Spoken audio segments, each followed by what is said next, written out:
Nós, da Delegacia da Mulher, além de trabalhar com violência doméstica, nós trabalhamos também com violência sexual, que é um dos aspectos dentro da Lei Maria da Penha.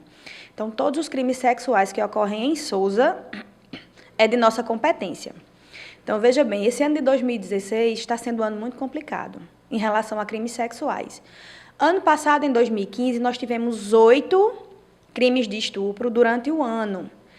Esse ano, nós já temos 7 registrados, né? 2 confirmados e mais 5 em andamento. Então, é uma estatística preocupante quando você faz uma comparação com o ano de 2015.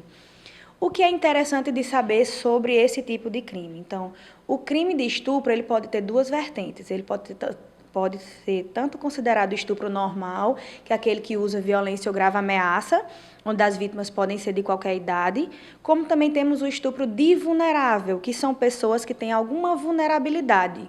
Qual é essa vulnerabilidade? Ou pela idade, que são aqueles menores de até 13 anos de idade, e também vulnerável por outros meios, por bebida alcoólica, por algum tipo de droga que tenha usado, que tire essa objetividade da pessoa escolher ou não manter relação sexual. Com relação aos crimes de estupro de vulnerável relacionados à idade, é bom que se esclareça à população que essa idade é até 13 anos.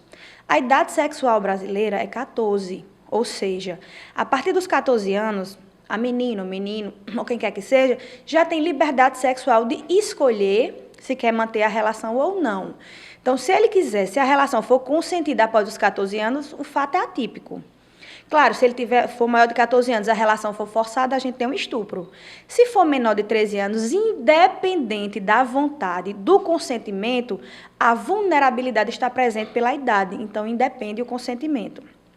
Outra coisa que é importante ressaltar, os crimes de estupro são cometidos em um ambiente sigiloso, geralmente na presença da vítima e do acusado. Então, é um crime bastante complicado de se investigar.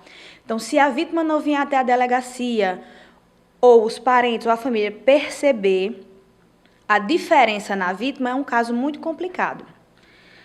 Outra coisa importante em relação ao crime de estupro, veja bem, os estupradores são criminosos diferenciados. Então, nós temos aquela visão, por exemplo, de um ladrão de celular, ou um ladrão de loja, alguma coisa assim.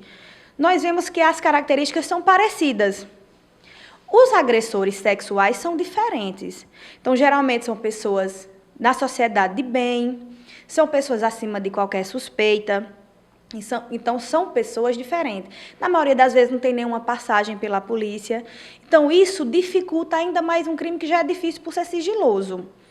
O que é que acontece também que é bom que se esclareça? Existe uma diferença entre estupradores ocasionais e pedófilos. Pedofilia é um crime? Não.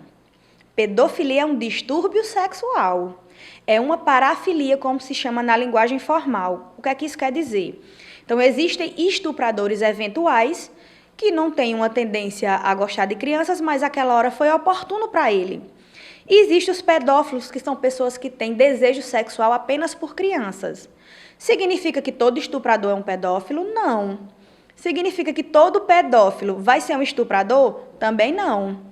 Então, se ele tem um desejo sexual e mantém esse desejo consigo sem praticar, ele vai apenas ter o distúrbio sexual. Agora, se ele pratica, aí sim ele vai ser um pedófilo e estuprador. Coisas que são distintas, que às vezes a população fala como se pedofilia fosse um crime tipificado no Código Penal e ele não é. É bom fazer essa distinção para que todo mundo fique atento. Outra coisa interessante nesse tipo de crime, e o que me chocou muito aqui em Sousa, foram 2 casos em específico. Nós tivemos 2 casos no início do ano, onde 2 tipos de estupradores foram vistos, né? Todos 2 presos, processados e indiciados, pelo menos pela Delegacia da Mulher, tendo em vista que o inquérito policial já foi remetido ao fórum. Então, o que mais me chocou, geralmente, você trabalha numa área policial, você enfrenta todo tipo de adversidade e você tem que se fortalecer com relação a isso. Até porque, quando uma vítima chega à delegacia, você tem que ser a ponte, você tem que ser o elo forte para segurar a emoção daquela vítima. Mas eu admito que eu fiquei até abalada, porque a criança, foi o caso da criança que tinha 9 anos, que foi estuprada pelo padrasto, e era uma criança muito pequena, muito franzina, que contou especificamente tudo o que acontecia e nós, porque geralmente é o seguinte, nós fizemos aquela distinção entre um ladrão e um estuprador, que são perfis distintos, abusadores sexuais. Os abusadores sexuais, quando chegam à delegacia, ele projeta o seu desejo na criança. Como assim? Quando ele chega, primeiro que geralmente ele confessa. Ou confessa por culpa, ou confessa para demonstrar o que fez, como uma forma de se valorizar, se autovalorizar. Então, ele geralmente conta o que aconteceu. E ele conta em que sentido? Mostrando suas expectativas na criança. O que é que isso quer dizer? Quando ele chega à delegacia, ele diz que foi tentado pela criança, que a criança que quis, que se insinuou sexualmente, isso tudo são desejos que ele tem no íntimo, que ele projeta na vítima, até porque sabemos que uma criança de 9 anos não tem esse apelo sexual com um adulto. Então, esse caso em específico foi muito interessante, porque o agressor sexual ele foi muito sincero. Não sei se por ingenuidade, né, como eu falei para vocês, ou se por um critério de honestidade extrema. Mas ele falou que realmente praticava os abusos sexuais e, ao ser perguntado o porquê desse fato, ele falou simplesmente que chegava estressado do trabalho e queria desopilar. Isso, para mim, que sou mulher, que me coloco na situação da criança, até porque não tem como você se eximir totalmente, isso foi muito chocante. Então, eu nunca tinha passado por uma situação dessa e você tem que interpretar aquilo como um interrogatório comum. E ter que ter paciência, ter serenidade no momento para conseguir colocar aquilo no papel. Então, esses casos são casos, infelizmente, que são comuns aqui na cidade de Souza, até porque eu atendo Souza e Aparecida, que é meu termo.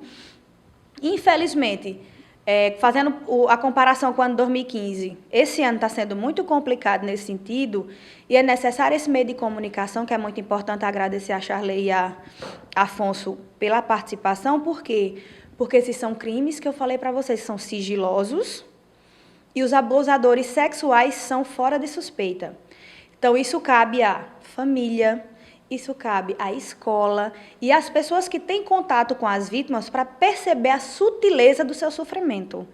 Então, verificar se a criança, no caso de estupradores de vulneráveis, porque é mais difícil, a criança não sabe lidar com a situação, verificar se ela modificou o comportamento, se está mais agressiva, se está mais introspectiva, se chora sem nenhum motivo, porque todos esses são indícios de abusos sexuais. Então, é bom que as pessoas que convivam com esse tipo de gente, com esse tipo de vítima, percebam a sutileza e comuniquem à delegacia de polícia.